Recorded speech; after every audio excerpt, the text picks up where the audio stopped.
Everyone, welcome back to my channel. तो आज की इस वीडियो में हम कवर करने वाले हैं क्लास 10th का chapter number 3, two stories about flying. इसमें हम दोनों ही पार्ट्स कवर करेंगे, part number first and part number second. तो मैं ट्राई करूंगी मैं आपको एक समरी जो है उसकी इजी एक्सप्लेनेशन दे पाऊँ, जिससे आप उसको अच्छे से समझ पाओ और अगर उसके रिगार्डिंग कोई भी क्वेश्चन आए तो उसको आप अच्छे से आंसर कर पाओ। तो हम स्टार्ट करते हैं ये वीडियो। स्टार्ट करते हैं पार्ट नंबर फर्स्ट से, his first flight. This story is about a young seagull who is afraid to fly.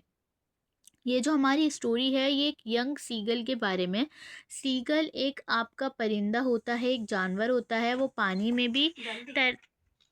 तो जो यंग सीगल होता है ये एक जानवर होता है, आप इसको परिंदा भी बोल सकते हो। ये उड़ता भी है और जो समुंदर में फिशेस वगैरह होती हैं उनको शिकार करके उनको खाता है। ये इसकी बीक होती है, चोंच होती है निकली हुई सी, बहुत ही खूबसूरत होता है। आप गूगल पे सर्च करके सीगल सर्च करोगे तो आपको उसका इमेज आ जाएगा, आप उसे देख सकते हो।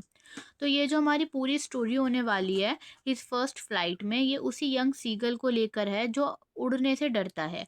All his brother and sister learn to fly, but he is scared that his wings will not support him. उसके जो भी भाई बहन होते हैं वो सब उड़ना सीख जाते हैं, लेकिन जो यंग सीगल होता है वो अफ्रेड होता है, वो डरा हुआ होता है। उसे लगता है जो उसके विंग हैं वो इतने वीक हैं कि वो उसे सपोर्ट नहीं करेंगे।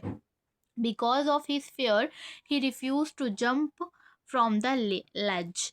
तो अपने इसी डर की वजह से, जो लेज होता है जैसे समुंदर का जो आप किनारा बोल सकते हो, जो मिट्टी वाला पार्ट होता है वहां से वो जंप करने से इनकार कर देता है। His parent try to encourage him, but when he still does not fly they stop giving him food. वो उसे इनकरेज करते हैं कि तुम उड़ सकते हो, कोशिश करो, लेकिन जब वो देखते हैं कि वो उड़ ही नहीं रहा तो वो उसको फूड देने के लिए जो खाना वाना होता है वो समुंदर से शिकार करके ले रहे होते हैं जैसे मछली वगैरह, वो उसे नहीं देते फिर। The hungry seagull became very weak. One day his mother flies close to him with a piece of fish. तो जो यंग सीगल होता है वो बहुत ज़्यादा वीक हो जाता है और हंग्री भी होता है।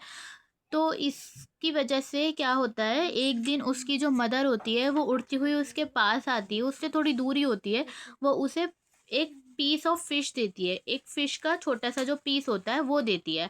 Out of hunger he jumps to catch it. क्योंकि यंग सीगल बहुत ही ज़्यादा हंग्री होता है तो वो जंप करता है, एकदम से उछलने कर कोशिश करता है कि जो उसकी मदर पीस ऑफ फिश उसके लिए लेकर आई है वो उसे पकड़ सके। और वो क्या नोट करता है, एंड स्टार्ट फ्लाइंग ऑटोमेटिकली। जैसे ही वो जंप करता है वो देखता है कि वो हवा में जैसे ही उड़ा उसकी वजह से वो फ्लाई करने लग गया, वो उड़ने लग गया। आगे मूव करते हैं। He feels very happy and confident. वो जब ये देखता है कि वो उड़ सकता है तो वो बहुत ही ज़्यादा खुश हो जाता है, उसे अपने अंदर एक कॉन्फिडेंट फील्स होता है। He learns that courage comes when we face our fears. तो उसे ये चैप्टर, ये लेसन मिल जाता है कि जब हम हमारे जो फेयर्स हैं, जब हम उनको हिम्मत के साथ उनका सामना करेंगे तो हम जो हमारे फेयर्स हैं उन्हें ओवरकम कर देंगे। और अगर हम हिम्मत दिखाएंगे तो हम हर चीज़ कर सकते हैं। तो हमें इस चैप्टर से क्या मैसेज मिलता है, fear disappears when we try. Fears जो है ऑटोमेटिकली डिसअपेयर हो जाएगा, अगर हमें किसी चीज़ से डर लग रहा है तो वो चीज़ हमारी ख़त्म हो जाएगी जब हम उस चीज़ के लिए थोड़ा सा ट्राई करेंगे। Self confidence leads to success. जो हमारा सेल्फ कॉन्फिडेंस है उसकी वजह से हमें सक्सेस मिल जाता है लाइफ में। Now we will move to part 2, जिसमें स्टोरी है उसका टाइटल है the black aeroplane. This story is about a pilot flying from Paris to London at night. ये जो स्टोरी है ये एक पायलट को लेकर है जो अपना एरोप्लेन जो होता है उसे फ्लाई कर रहे होता है, अपना पेरिस से लंदन की तरफ जा रहा होता है रात में। On the way he enters a storm full of dark clouds. तो जाते ही जाते वो एक स्टॉर्म, एक तूफान आ रहा होता है बहुत ही बड़ा, काले बादलों का, वो उसके अंदर जा पहुंचता है। His instrument stop working and he fails lost in the sky. तो उसके जो इंस्ट्रूमेंट्स होते हैं, उसका कंपास होता है और उसका जो रेडियो होता है वो काम करना बंद कर देते हैं और वो आसमान में, स्काई में कहीं खो जाता है। Suddenly he sees another black aeroplane. और एक ही दम उसे क्या दिखता है, दूसरा ब्लैक एरोप्लेन दिखता है, जिससे उसके अंदर एक होप आता है कि वो अकेला नहीं है इस तूफान में, इन ब्लैक क्लाउड्स में। उसके साथ और भी एक एरोप्लेन है। The unknown pilot guides him safely. तो जो अननोन पायलट होता है, उस ब्लैक एरोप्लेन का पायलट होता है, वो उसे गाइड करता है रास्ता, और वो सेफली रनवे जो होता है एयरपोर्ट पे वहाँ पहुँच जाता है। When the narrator lands and asks about the other plane, the control room says no other plane was flying at that time. तो जब नरेटर लैंड कर जाता है, नरेटर पूछता है, जो पायलट होता है वो पूछता है कि वो जो अनदर ब्लैक एरोप्लेन था वो कहाँ है, उसका जो भी पायलट था उसे थैंक यू कहना होता है उसे। तो जो कंट्रोल रूम के लोग होते हैं वो बताते हैं कि आसमान में उस टाइम पर सिर्फ एक ही प्लेन उड़ रहा था, और वो नरेटर का यानी कि पायलट का प्लेन था। वहाँ पर कोई भी अदर जो पायलट को लगता है ब्लैक एरोप्लेन है वो नहीं होता। This makes the story mysterious. तो ये स्टोरी जो है वो मिस्टीरियस बन जाती है, एक मिस्ट्री है ये कि वो ब्लैक एरोप्लेन आखिर आसमान में होता है या नहीं होता, या वो पायलट को ही दिखता है। तो ये थोड़ी मिस्टीरियस स्टोरी है। The pilot wonders if it was a miracle और अ गार्डियन एंजल।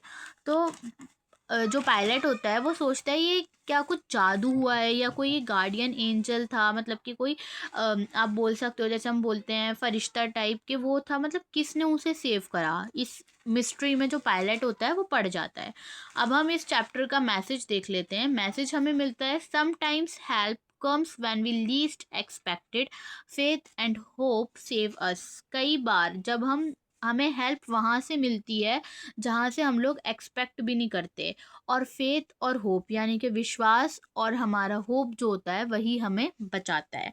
तो ओवरऑल थीम अगर हम इस चैप्टर की देखें तो उसमें हमें बताया गया फेयर वर्सेस करेज, कि हमें हर चीज़ का, हर फेयर का, जो भी हमें जिस चीज़ से डर लगता है उस सब चीज़ों का सामना हिम्मत से करना चाहिए।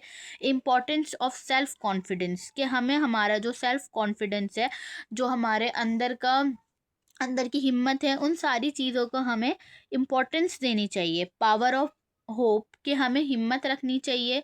अगर ऐसा नहीं है कि मेरे साथ गलत हो रहा है तो हम अपना होप छोड़ दें कि हमारे साथ पूरी लाइफ में गलत ही होना है। ऐसा नहीं है कि आज गलत हुआ तो कल भी गलत होगा, हो सकता है कल अच्छा हो, परसों भी अच्छा हो। लर्निंग थ्रू एक्सपीरियंस, कि जब तक हम कोशिश ही नहीं करेंगे, कोई भी अगर हमें प्रॉब्लम है या कोई हमारा फेयर है, जब तक हम कोशिश ही नहीं करेंगे उसे ओवरकम करने की, तो हम उस चीज़ को ओवरकम कैसे करेंगे। So this is all for this video. I hope you like my video. If you like my video then please subscribe my channel. Thanks for watching.